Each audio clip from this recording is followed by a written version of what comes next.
మీ ఇంటికి తీసుకెళ్లాల్సిన సరుకులు పొరపాటు మా ఇంటికి వచ్చినట్టున్నాయి. పెద్దమ్మా కాస్త సాయం పట్టు, తీసుకెళ్లి కార్లో పెట్టేద్దాం. రే ఆగరా, మామూలుగా చెప్తే మీకు ఎవరికి అర్థం కాదా? మీ ఇంట్లో పెళ్లిళ్ళు జరగడానికి, పూజలు జరగడానికి నాన్న కావాలి. ఇంటికి సరుకులు తీసుకురావడానికి మాత్రం నాన్న అవసరం లేదా? నువ్వు చెప్పింది కరెక్టే మాస్టర్, కానీ అవసరాలకి బాధ్యతలకి తేడా నువ్వు తెలుసుకోవాలి. నా తండ్రిగా నా పక్కన నిలబడితే అది బాధ్యత తీర్చడం అవుతుంది. నా కంచంలో భోజనంగా నిలబడితే అది నా అవసరం తీర్చడం అవుతుంది. అవసరాలు తీర్చాల్సింది తండ్రే, కానీ నేను బాధ్యతల వరకే పరిమితం చేశాం. ఈ ఇంటి అవసరాలు నా బాధ్యత.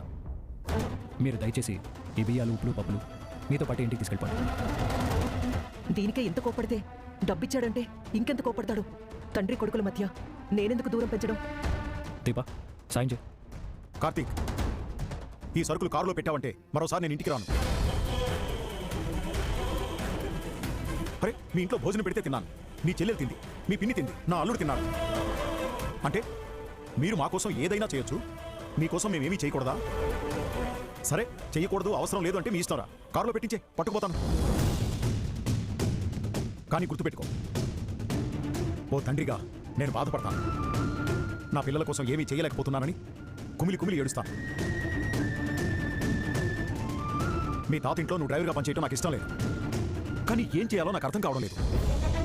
ఇటు కొడుకు జీవితం అలాగే ఉంది, అటు కూతురు జీవితం అలాగే ఉంది. అల్లుడు ఏం చేస్తున్నాడు అంటే చెప్పుకోవడానికి సమాధానం లేదు, కానీ కొడుకు ఏం చేస్తున్నాడు అంటే చెప్పుకోవడానికి సమాధానం ఉంది, కానీ చెప్పే ధైర్యం లేదు. ఎందుకంటే ఏ కోటీశ్వరుడు నా కొడుకు డ్రైవరు అని చెప్పుకోవడానికి గర్వంగా ఫీల్ అవ్వడు. అది చిన్నతనం, సిగ్గుపడే విషయం. అలాగని నీ కారణంగా నాకేదో అవమానం జరుగుతుందని చెప్పట్లేదా? నువ్వు డ్రైవర్గా పనిచేయడం నాకు ఇష్టం లేదు, అంతే. నీకోసం ఏం చేయాలో చెప్పు, చేస్తాను. ఇంటికి బయలుదేరండి మాస్టర్. సరుకులు ఇక్కడే ఉంచండి. మీరెంత చెప్పిన తర్వాత పట్టుకుపండి అని కార్లోకి విసిరేయలేను, కానీ ఇవన్నీ నాకు ఇష్టం లేని పనులు.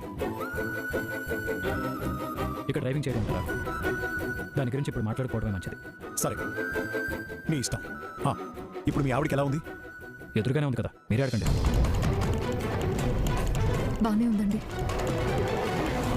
ఒరే కార్తీక్, దీపక్ ఏమైంది? నేను అటు నుంచి భోజనం చేయలేదు కదా, కళ్ళు తిరిగి పడిపోయింది. నేను రాత్రి చెప్పినా వినలేదు నా మాట. ఇప్పుడైనా ఏమైనా తిన్నదా లేదా?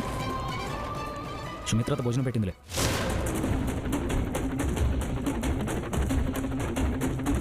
వదినా భోజనం పెట్టిందా? ఆ టైంలో నేను ఇంట్లో లేను. నువ్వెక్కడికి వెళ్ళావురా? జోస్నం తీసుకుని మా ఇంటికి వచ్చాడు. అత్త ఫోన్ చేసి చెప్పింది, వెళ్ళేసరికి కోలుకుందిలే. వదిన నీతో ఏమైనా మాట్లాడిందా? మాట్లాడింది అత్తయ్య. ఏంటో ఈ మనుషులను ఎలా అర్థం? ఇంత ఖరీదైన వస్తువులు ఎక్కడి నుంచి తీసుకొచ్చావు? స్పీకర్, ల్యాప్టాప్, ఈ ఫోన్